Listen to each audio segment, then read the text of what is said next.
Hi everyone, welcome back to my YouTube channel. So ഇന്ന് ഞാനൊരു office related ട്രിപ്പിന് വേണ്ടിയിട്ട് ഹൈദരാബാദ് വരെ പോവാണ്. ഒരു 3 days ട്രിപ്പാണ്. അപ്പം ഞാൻ എയർപോർട്ടിലേക്ക് പോയിക്കൊണ്ടിരിക്കുന്ന വഴിയാണ്. So I thought I will show you how the journey is.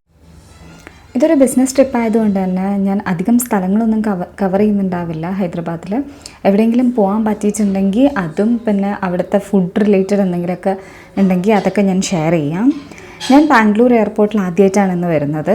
And it's so beautiful. ഇൻറ്റീരിയറൊക്കെ നല്ല രീതിയിൽ ചെയ്തിട്ടുണ്ടായിരുന്നു. ഞാൻ എയർപോർട്ടിൽ ആക്ച്വലി കുറച്ച് നേരത്തെ എത്തിയിട്ടുണ്ടായിരുന്നു. കാരണം ബാംഗ്ലൂർ ട്രാഫിക്കിൽ നമുക്കൊന്നും പറയാൻ പറ്റില്ലല്ലോ. അതുകൊണ്ട് തന്നെ കുറച്ച് നേരത്തെ എത്തിയിട്ടുണ്ടായിരുന്നു. And flight was also delayed. അങ്ങനെ ഫൈനലി നമ്മൾ ബോർഡിംഗ് ആയി. ഫ്ലൈറ്റ് ആക്ച്വലി നല്ല ഡിലേ ആയിട്ടുണ്ടായിരുന്നു. ഓൾറെഡി ഉള്ള ഫ്ലൈറ്റ് ക്യാൻസൽ ചെയ്തിട്ടായിരുന്നു ഈ ഒരു ടൈമിംഗ് തന്നിട്ടുണ്ടായിരുന്നത്. അപ്പോൾ മൊത്തത്തിൽ ഡിലേ ആയി, ജേർണി മൊത്തത്തിൽ ഡിലേ ആയിട്ടുണ്ടായിരുന്നു. ആൻഡ് ഇതാണ് എനിക്ക് ഫ്ലൈറ്റിൽ നിന്ന് കിട്ടിയ ഫുഡ്. കുഴപ്പമില്ലായിരുന്നു. Sandwich was not that great. ഈ ഒരു സാൻഡ്വിച്ച് ആയിരുന്നു കിട്ടിയത്. അങ്ങനെ ഫൈനലി നമ്മൾ ലാൻഡ് ചെയ്തു. നല്ല ഡിലേ ആയിട്ടുണ്ടായിരുന്നു. അറൗണ്ട് 11 o'clock ആയിട്ടുണ്ടായിരുന്നു ഹൈദരാബാദിലെത്താൻ. പിന്നെ നമ്മൾ ഹോട്ടൽ എന്ന് പറയുന്നത് ഒരു അറൗണ്ട് 1.5 hours ഡിസ്റ്റൻസ് ഉണ്ടായിരുന്നു. അപ്പോൾ മൊത്തത്തിൽ നല്ല ഡിലേ ആയിട്ടാണ് എത്തിയത്.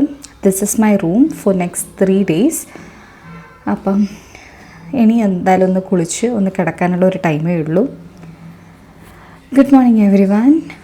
അപ്പോൾ ഇന്ന് മോർണിംഗ് തന്നെ നേരത്തെ എണീച്ച് നല്ല ഫ്രഷായിട്ട് ഓഫീസിലേക്ക് വന്നിട്ടുണ്ട്. കുറച്ച് ഓഫീസ് റിലേറ്റഡ് സ്റ്റഫ്സൊക്കെ ഉണ്ടാവും. അതിനുശേഷം നമ്മൾ ഈവനിങ് എവിടെയെങ്കിലും പോകാമെന്നാണ് പ്ലാൻ ചെയ്തത്. അപ്പോൾ ചാർമിനാറിലേക്ക് വന്നു. കാരണം 2nd day 3rd day ഒക്കെ എത്ര ഹെക്റ്റിക് ആവും നമുക്കറിയില്ല. ചാർമിനാറിൽ വന്നതിന് ശേഷം നമ്മൾ ഷാഗ് ഹൗസ് എന്ന് പറഞ്ഞിട്ടുള്ളൊരു റെസ്റ്റോറൻറ്റും കൂടി പോയിട്ടുണ്ടായിരുന്നു. ഫുഡ് ബിരിയാണി എനിക്ക് അത്ര ഇഷ്ടമായില്ല അവിടുത്തെ. കുറച്ച് ഹൈദരാബാദി പേൾസൊക്കെ ഷോപ്പ് ചെയ്തിട്ട് അന്നത്തെ ദിവസം എൻഡായി. Good morning everyone. Today's day 2. Day 2ൽ കാര്യമായിട്ടൊന്നും അധികം ഉണ്ടായിരുന്നില്ല. ഇതെൻ്റെ ഓഫീസിൻ്റെ പുറത്തുള്ളൊരു വ്യൂ ആയിരുന്നു. നൈറ്റ് നമ്മൾ പിസ്ത ഹൗസിൽ നിന്ന് ബിരിയാണിയും കൂടി കഴിച്ചിട്ടുണ്ടായിരുന്നു. അങ്ങനെ ഡേ 2 എൻഡായി. Welcome to day 3. So day 3 നമ്മളെ ഫൈനൽ ഡേ ആണ്. ഇന്ന് നമ്മൾ വേറെ അധികം എവിടെയും പോകാനൊന്നും പറ്റിയിട്ടില്ല. ഡയറക്റ്റ് നമ്മൾ ഓഫീസിൽ നിന്ന് എയർപോർട്ടിലേക്കാണ് വന്നത്. ഇന്ന് അത്യാവശ്യം നല്ല മഴയുണ്ടായിരുന്നു. അതുകൊണ്ട് തന്നെ ഫ്ലൈറ്റ് കുറച്ച് ഡിലേ ആയി. പക്ഷേ ഓവറോൾ എനിക്ക് ഈ ഹൈദരാബാദ് ട്രിപ്പ് നല്ല ഇഷ്ടമായിട്ടുണ്ടായിരുന്നു. ഇതാണ് എനിക്ക് ആക്ച്വലി ഇൻഡിഗോ ഫ്ലൈറ്റിൽ നിന്ന് കിട്ടിയ ഫുഡ്.